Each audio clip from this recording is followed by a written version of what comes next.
नमस्कार, morning news India में आपका स्वागत है और मैं हूं आपके साथ भूप सिंह चौधरी। हमारे देश में रबी की फसलों की कटाई शुरू होते ही जायद की फसलों की बुआई शुरू हो गई है। छोटे और सीमांत किसान ज़्यादातर रबी और खरीफ सीजन में ही खेती करते हैं। जायद सीजन में खेती कम करते हैं, जबकि सबसे अधिक लाभ देने वाली खेती जायद सीजन में ही होती है। इस दौरान सबसे ज़्यादा खेती फल और सब्जियों की जाती है, जो गर्मियों में तैयार होती हैं और उस वक्त इसकी खूब डिमांड रहती है और किसान भाइयों को अच्छा खासा मुनाफा होता है। लेकिन जायद के सीज़न में किसानों को अपनी फसलों को कीड़ों से बचाने के लिए काफ़ी मेहनत मशक्क़त करनी पड़ती है, क्योंकि इन दिनों फंगस से लेकर फसल पर अलग अलग तरह के कीटों का आक्रमण होता है, जिससे किसानों को नुकसान का सामना करना पड़ता है। ऐसे में आइए जानते हैं किसान भाई जायद के सीज़न में फसलों को कीटों से कैसे बचाएं।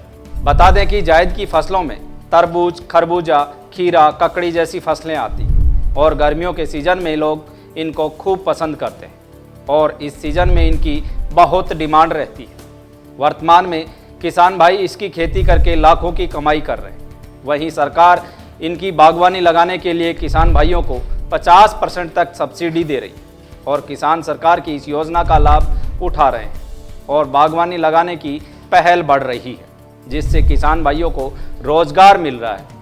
लेकिन जायद की फसलों को कीटों से बचाना बहुत ही ज़रूरी है, क्योंकि इससे बेल की पत्तियों के पत्तों में छेद हो जाते हैं और बेल की जड़ सड़ गल जाती है, जिससे पेड़ खराब हो जाता है।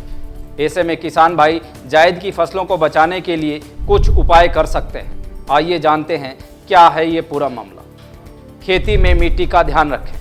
जायद की फसलों के लिए खेत तैयार करते समय किसान भाइयों को सबसे ज़्यादा ध्यान जमीन पर देना चाहिए। कृषि विशेषज्ञ के मुताबिक खेत को तैयार करते समय ट्राइकोडर्मा और नीम के तेल को मिलाना चाहिए। इसके लिए 2.5 किलो ट्राइकोडर्मा को 70 किलो गोबर की खाद में मिलाकर 1 एकड़ जमीन की तैयारी करनी चाहिए। वहीं जमीन में नीम की खली को भी मिला दें, जो दीमक रोधी का काम करती है। किसानों को जमीन तैयार करते समय इसमें कार्बेडाइजोल को भी मिला लेना चाहिए।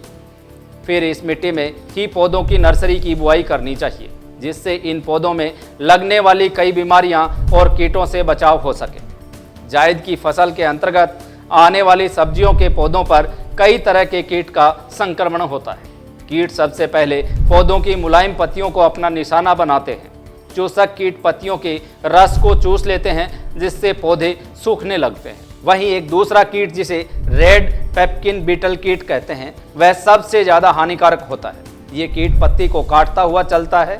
ऐसे में फसलों को कीट से बचाने के लिए किसानों को बायोपेस्टिसाइड के रूप में नीम के तेल का छिड़काव करना चाहिए। किसान को 10 से 15 ml नीम के तेल को 1 लीटर पानी में मिलाकर पौधों पर छिड़काव करना चाहिए। इसके बाद भी अगर कीट नियंत्रण ना हो तो मेलाथियान का प्रयोग कर सकते हैं। जायद सीजन में उगाई जाने वाली खीरा, ककड़ी, तरबूज, खरबूजा जैसी चर्चित फसलों को गर्मी के दिनों में खूब महत्व दिया जाता है। कहा जाता है कि इनको खाने से शरीर में पानी की कमी को दूर किया जा सकता है।